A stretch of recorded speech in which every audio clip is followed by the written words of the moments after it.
वेतन की कमी से लेकर खाली थालियों तक रिपोर्ट ने बंगाल में संरचनात्मक संकट को उजागर किया। पश्चिम बंगाल विधानसभा चुनाव के पहले राज्य भर के विभिन्न नागरिक समाज संगठनों ने एक महत्वपूर्ण सवाल उठाया है, हम आखिर किस मुद्दे पर वोट दे रहे हैं और किन मुद्दों को हमसे दूर किया जा रहा है। आज राजनीतिक चर्चा में हम बनाम वे इसी विभाजनकारी बातें हावी हैं, जबकि काम, भोजन, पोषण और जीवन यापन जैसे बुनियादी मुद्दे लगातार पीछे धकेले जा रहे हैं। चुनाव पहचान की राजनीति पर लड़े जा रहे हैं, लेकिन आम लोग रोजी रोटी के सवाल पर संघर्ष कर रहे हैं। PBCMS, RTFC&W अभियान द्वारा उत्तर बंगाल के चाय बागान क्षेत्रों और जगलमहल क्षेत्र में किए गए हालिया क्षेत्रीय अध्ययनों से एक बेहद परेशान करने वाली और अकाट्य वास्तविकता का पता चलता है। ये अलग थलग संकट नहीं है, बल्कि ढांचागत विफलताएं हैं। 6 बीमार और बंद चाय बागानों में 168 परिवारों पर किए गए सर्वे में पाया गया कि चाय बागानों में श्रमिक एक ऐसी व्यवस्था में फंसे हुए हैं जहां रोजगार तो है लेकिन वेतन नहीं, या वेतन केवल नामात्र का है।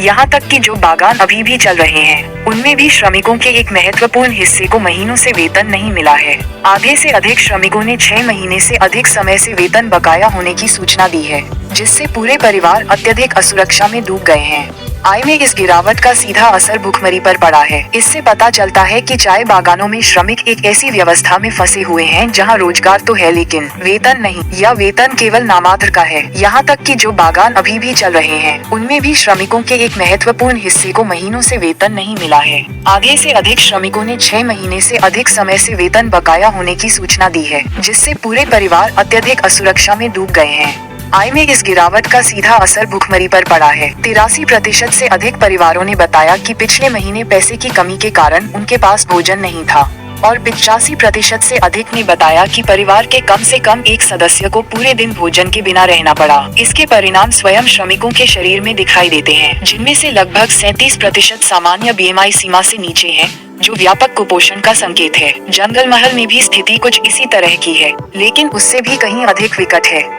सर्वेक्षण में शामिल 6 गांवों के 24 लक्षित परिवारों के सर्वेक्षण से पता चलता है कि पूरे समुदाय की आय लगभग पूरी तरह से ठप हो गई है, और अधिकांश परिवार 66% प्रति माह 1000 रुपए से कम पर गुजारा कर रहे हैं। 24 उत्तरदाताओं में से 66% ने बताया कि उन्हें आधा भोजन खा के गुजारा करना पड़ता है। 2 परिवारों 8.3% को तो खाना बिल्कुल भी नहीं मिलता। 2 अन्य परिवारों ने भीख मांगकर गुजारा करने की सूचना दी, जिनमें एक परिवार का मुखिया नेत्रहीन है और एक परिवार ऐसा है जिसके माता पिता दोनों की मृत्यु हो चुकी है और बच्चे अपने हाल पर छोड़ दिए गए हैं। इस संकट की मुख्य जड़ साफ है, काम नहीं होना, इसलिए आय नहीं है, और आय नहीं होने से भोजन खरीदने की क्षमता भी खत्म हो जाती है। इससे कुपोषण, बीमारी, जबरन पलायन और सामुदायिक जीवन का धीरे धीरे विघटन होना है। ये केवल गरीबी नहीं है, यह जीवन यापन के अधिकार की व्यवस्थित विफलता है।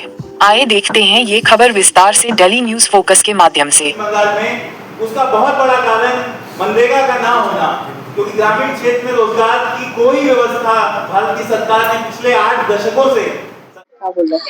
राइट टू फूड के लिए यहाँ पे आज एक संवाददाता सम्मेलन का आयोजन किया गया। राइट टू फूड कैंपेन से पश्चिम बंगाल में 2001 से काम कर रहे हैं, और 2003 में सबसे पहले हमने चाय बागान का जो मुद्दा था, जहाँ पे स्टारवेशन हो रहा था, वो मुद्दा उठाया था, सुप्रीम कोर्ट तक ले गए थे हम लोग। उसके बाद 2004 में झारग्राम में मृत्यु हुई थी, तो आमला सोल में जाके हम लोगों ने उसको रिपोर्ट किया था, और बार बार हम जब भी डेथ्स होते हैं रिपोर्ट करते हैं। तो 23 साल हो गए। हाँ, 23 साल के बाद और सरकारें भी पलटी हैं। लेफ्ट फ्रंट पलट गया, कांग्रेस सरकार पलट गई, तो बीजेपी आया, TMC आया। तो अजम्पशन ये होना चाहिए कि सरकार जब बदलती है तो खाद्य की परिस्थिति भी बदलेगी जी। लेकिन हम लोग बहुत दुख के साथ कह रहे हैं कि हमने जिस इलेक्शन के आगे, क्योंकि रिपोर्ट्स आ रही थी स्टारवेशन की, हमने स्टडीज की हैं झारग्राम में और चाय बागान में, दोनों जगहों में हमने देखा कि स्टारवेशन का हालत बहुत खराब है।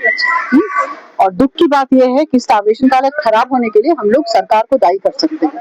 चाय बागान में खुला बागान है, परमानेंट वर्कर्स हैं, उनको 6 महीने से तनख्वाह नहीं मिल रही, काम कर रहे हैं लेकिन मजदूरी नहीं मिल रही है। तो उनका प्रोविडेंट फंड का पैसा काटा जा रहा है लेकिन जमा नहीं हो रहा है।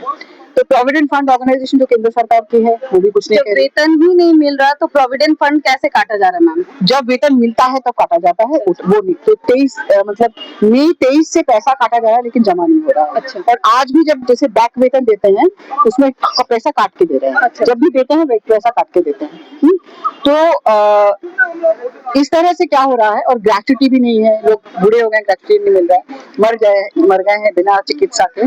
तो इस परिस्थिति में केंद्र सरकार भी जिम्मेवार है, क्योंकि टी बोर्ड उनका है, टी बोर्ड प्लांटेशंस को ठीक से कंट्रोल करने का उनका अधिकार है, लेकिन वो कर नहीं रहे हैं।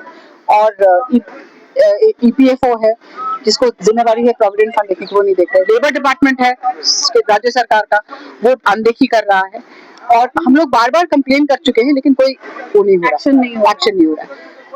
और जंगल महल में एनआरईजीए 4 साल बंद होने की वजह से, और जनरली सेंट्रल गवर्नमेंट कोटा नहीं बढ़ाने की वजह से अंत्योदय के कार्ड नहीं बढ़े हैं वहां पर, तो लोगों के पास राशन भी ठीक से नहीं आ रहा है। फिर बायोमेट्रिक सिस्टम शुरू किया है, फिंगरप्रिंट्स लगते हैं, तो उस तरह से हमने देखा है कि दोनों जगहों पे स्टार्वेशन डेथ्स हो रहे हैं।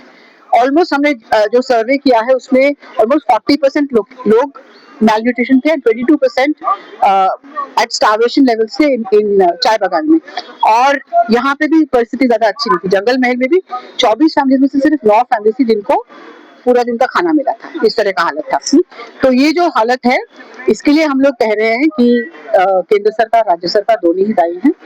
और लेकिन दुख की ये बात है कि ये इश्यू सामने नहीं आ रहे। पॉलिटिकल पार्टीज जब बात कर रही हैं, या बंगाली कल्चर की बात कर रहे हैं, या बोल रहे हैं मंदिर मस्जिद की बात कर रहे हैं, किसने बबरी मस्जिद बनाया, किसने नहीं बनाया, पूरी का प्रसाद राशन दुकान में भी। क्या आप लोगों ने वहाँ पे किसी भी पार्टी के मेंबर के साथ या किसी भी लोगों के साथ आपने इस बारे में डिस्कशन किया कि ये प्रॉब्लम हो रहा है हमारे यहाँ के लोगों के लिए, बासिंदाओं के लिए, साथ ही यहाँ पे सैलरी नहीं मिल रहा है, तो उसके लिए भी किसी को भी आपने बताया? चाय बागान का हर नेता, हर पार्टी का हर नेता, एमएलए, हम लोग तो पार्टी के पास नहीं जाते, हम लोग एमएलए एमपी के पास जाते हैं। एमएलए एमपी सबको मालूम है, सबको हमने इन्फॉर्म करके रखा हुआ है। और झारखंड का जो हालत है, एनजीएनआरजे का जो हालत है, उसको लेके हम 4 साल से लड़ रहे हैं। सुप्रीम कोर्ट में हमने, हाई कोर्ट में, सुप्रीम कोर्ट में केसेस भी फाइल कर रखे हैं। कोर्ट का ऑर्डर है पैसे देने के लिए, तब भी केंद्र सरकार पैसा नहीं दे रही है। ठीक है। और तो आप सुन सकते हैं कि ऐसा माहौल वहाँ का है, इस तरह का दहशत में वो लोग जी रहे हैं, बिना खाए सभी लोग इस तरह से अपना प्राण त्याग रहे हैं। बोले हैं कि केंद्र सरकार भी नहीं सुन रहे, तो क्या आप लोग से मैं एक उम्मीद की किरण पा सकती हूँ? आप और बताइए, और क्या प्रॉब्लम हो रहा है वहाँ पे? चिकित्सा की प्रॉब्लम है। चिकित्सा की प्रॉब्लम ये है कि चिकित्सा नहीं है, तो चाय बागानों में लोग चिकित्सा के लिए जाते नहीं है, क्योंकि उनके पास पैसा नहीं रहता है। तो ज्यादातर वो लोग निग्लेक्ट करते हैं अपने हेल्थ को, और इसकी वजह से छोटे छोटे डिजीज हैं वो बहुत हो रहे हैं। सिमिलरली, क्योंकि बिल्कुल राइस बेस्ड, मतलब चावल के अलावा कुछ नहीं खा रहे हैं लोग, तो जंगल महल में अगर हम लोग जाएंगे तो देखेंगे वहाँ पे मेलन्यूट्रिशन का हालत बहुत खराब है। हाँ, क्योंकि सिर्फ चावल मिल रहा है और कुछ नहीं मिलता है हम लोग को। हाँ? और जितना थोड़ा बहुत पैसा, कई लोग हैं जिनको 1 महीने से काम नहीं मिला है। ऑलमोस्ट 20% लोग जिनको हमने इंटरव्यू किया था, वो कह रहे थे हमको काम ही नहीं मिलता है। तो इस तरह की परिस्थिति में तो लोग तो बहुत ही मुश्किल में हैं। का उद्देश्य देखिए, अभी क्योंकि चुनाव आ रहे हैं, तो चुनाव में जो उम्मीदवार हैं उनको थोड़ा अकाउंटेबल बनाने के लिए, क्योंकि जो आम लोगों के जो मुद्दे होते हैं, रोजगार के मुद्दे, भोजन के मुद्दे, ये बहुत इम्पोर्टेंट है, और इसके लिए ज्यादातर सरकारें बात नहीं करती हैं। अभी भी जो हम एलपीजी का क्राइसिस देख रहे हैं, जिससे मिड डे मील पे और आईसीडीएस पे बहुत बड़ा असर पड़ा है, जबकि ये कानूनी अधिकार है कि बच्चों को एक टाइम का पका हुआ भोजन मिले, और देश भर में लाखों बच्चे मध्याह्न भोजन पे और आंगनवाड़ी पे डिपेंड है।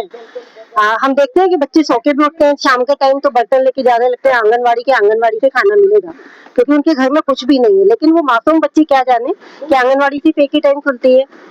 तो ऐसे में सरकारों को ये जिम्मेदारी लेनी होगी कि उनके देश के बच्चे हैं, अगर वो हेल्दी नहीं होंगे तो हम हेल्दी फ्यूचर का भी कल्पना नहीं कर सकते। तो मिल ही नहीं रही है। राशन में भी अलग अलग तरह के मुद्दे हैं, क्योंकि बहुत बड़े लेवल पर राशन कार्ड पूरे इंडिया में कैंसिल हो रहे हैं। इसके लिए इनकम लिमिट जो है वो एक बहुत बड़ा रीजन है, इनकम लिमिट प्लस टेक्नोलॉजी।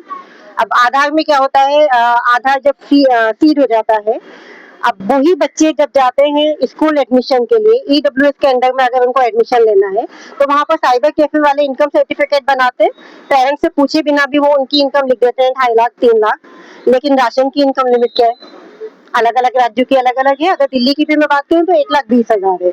ऐसे में 1,20,000 की इनकम की बात राशन में हो रही है, उधर 3 लाख उनकी इनकम चली जाती है, तो उनका ऑटोमेटिकली राशन कार्ड कैंसिल हो जाता है। हम जब स्टेटस चेक करते हैं तो इनकम जो है वो एक्सेड आ जाती है। इनकम लिमिट भोजन अभी कहीं भी नहीं मिल रहा है। और रही बात राशन की कंप्लेंट की, तो बहुत कंप्लेंट की जाती है, लेकिन हर कोई यही कहता है कि जब इनकम लिमिट ही ये है और इनकम उनकी एक्सीड हो गई है तो उसके बाद कोई भी क्या ही कर सकता है। तो सबसे पहले तो सरकारों को इनकम लिमिट तय करनी पड़ेगी, क्योंकि देखिए 1 लाख या 1,20,000 में कोई भी फैमिली सर्वाइव नहीं कर सकती है। और रही बात जैसे सरकार फॉर्मूला की बात करती है, तो अगर कोई व्यक्ति एक फैमिली में एक ही अर्निंग मेंबर है, अगर वो कमर्शियल गाड़ी खरीदता है ओला उबेर में चलाने के लिए, तो ऐसे में उस फैमिली को आप राशन तो कार्ड तो कैंसिल नहीं कर सकते हैं, क्योंकि वो व्यक्ति ईएमआई पे गाड़ी खरीद रहा है, उसको ईएमआई भी देनी है, घर का खर्चा भी चलाना है। बहुत सारी चीजें होती हैं जो एक अर्निंग मेंबर को एक फैमिली में देखनी पड़ती है। उधार भी इतने बड़े लेवल पे इन लोगों का हो जाता है कि वो लौटाने की भी स्थिति में नहीं होते हैं। जो लोग ऐसे में है वहाँ पर क्या वो लोग कुछ करते नहीं इसके लिए? कुछ भी नहीं करते हैं, उनकी कोई भी सुनवाई नहीं है। और मनरेगा की भी पेमेंट जो डिले चल रहा है वो भी सेंटर और स्टेट के इशू की वजह से रिलीज नहीं किया जा रहा है, और अभी तो मनरेगा ही पूरी तरह से रिफिल कर दिया है। तो ऐसे में आने वाले टाइम में उनको कितना काम मिलेगा नहीं मिलेगा इसकी तो कोई गारंटी नहीं रह गई है, क्योंकि वो तो एक्ट से हटा करके उसको बिल में डाल दिया उन्होंने।